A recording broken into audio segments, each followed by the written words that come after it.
పవన్ కళ్యాణ్ ఎవరైనా ఆంధ్రప్రదేశ్ మినిస్టరా? ఆయనకు తెలంగాణలో ఏం పని మాట్లాడనీకే కదా. బీఆర్ఎస్, పవన్ కళ్యాణ్, బీజేపీ, తెలుగుదేశం అందరూ ఒకటే కాబట్టి వాళ్ళకి ఏమి ఇబ్బంది కలగదు. మరి మాది వల్ల ఏమి ఇబ్బంది కలుగుతుంది? మేము కూడా ప్రజాస్వామ్యబద్ధంగా అందరినీ సమానంగా చూస్తున్నాం ఇక్కడ. పవన్ కళ్యాణ్ యాక్టర్ అనో, లేకపోతే ఇంకొక హీరోయిన్ అనో, హీరో అనో, లేకపోతే పొలిటీషియన్ అనో, లేకపోతే ఇండస్ట్రియలిస్ట్ అనో మేము ఎప్పుడు కూడా సపరేట్ చేస్తలేము. ప్రజాస్వామ్యబద్ధంగా హైదరాబాద్ నగరం డెవలప్ కానీకే, రాష్ట్ర అభివృద్ధి కానీకే అందరినీ కూడా కలుపుకొని మా ముఖ్యమంత్రి రేవంత్ రెడ్డి గారు ముందుకు పోతున్నారు, రాష్ట్రాన్ని డెవలప్ చేస్తారు. పవన్ కళ్యాణ్కు ఏమన్నా చిత్తశుద్ధి ఉంటే ఒక్కసారి ఆత్మవిమర్శ చేసుకోవాలి. తెలంగాణ ఉద్యమంలో ఆయన పాత్ర ఏంది? ఆయన గన్ను వదిలిపెట్టి వెచ్చురా అని అన్నాడు. గన్ను వదిలిపెట్టింది ఇప్పుడు పంజగుట్ట ఇష్యూలో వాళ్ళ ఫ్యామిలీ విషయంలో గన్ను వదిలిపెట్టిండు. మరి కాంగ్రెస్ వాళ్ళు వద్దన్నారు అని అంటుండు. ఎందుకు?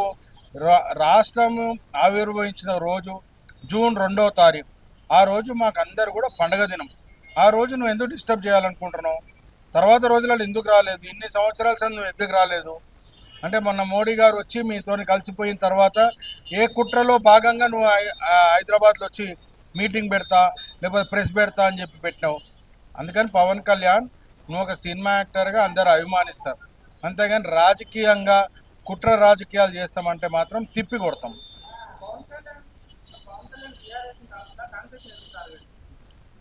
పవన్ కళ్యాణ్ అడగాలి.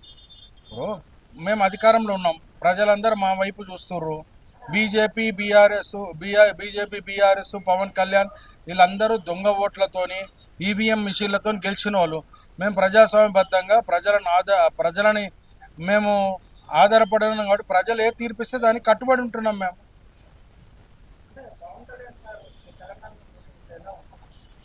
ప్రజాస్వామ్యంలో ఎవ్వడు ఎక్కడైనా పోటీ చేయొచ్చండి. దాన్ని మేము వ్యతిరేకించాము, విమర్శించాము. ఒక్కటే పవన్ కళ్యాణ్ ఏంటంటే మా రాష్ట్రం ఆవిర్భవించడానికి 1200 మంది పిల్లల ప్రాణత్యాగాలు ఉన్నాయి. 69లో 369 మంది ఫైరింగ్ అయ్యారు. అట్లాంటి ఈ తెలంగాణ ఆకాంక్షని మా ముఖ్య నాయకురాలైనటువంటి మా అమ్మ లాంటి సోనియా గాంధీ గారు రాష్ట్రాన్ని ఇచ్చారు. 2 జూన్ అనేది మాకు పెద్ద పర్వదినం. ఆ పర్వదినం వచ్చి డిస్టర్బ్ చేస్తానంటే మాత్రం పోలీస్ వ్యవస్థ ఉంది. మా ప్రభుత్వంలో పోలీస్ వ్యవస్థ వాళ్ళ డ్యూటీ వాళ్ళు చేసుకుంటారు. వాళ్ళు ఎవరికి పర్మిషన్ ఇవ్వాలా, ఎవరికి ఇవ్వద్దు అనేది వాళ్ళ పరిధిలోని అంశం. అది దాన్ని మా కాంగ్రెస్ పార్టీకి దాన్ని రుద్దుతున్నారు అంటే పరిణితి లేదు. పవన్ కళ్యాణ్కి రాజకీయ పరిణితి లేకుండా మాట్లాడుతుండ అనేది నేను చెప్తున్నాను.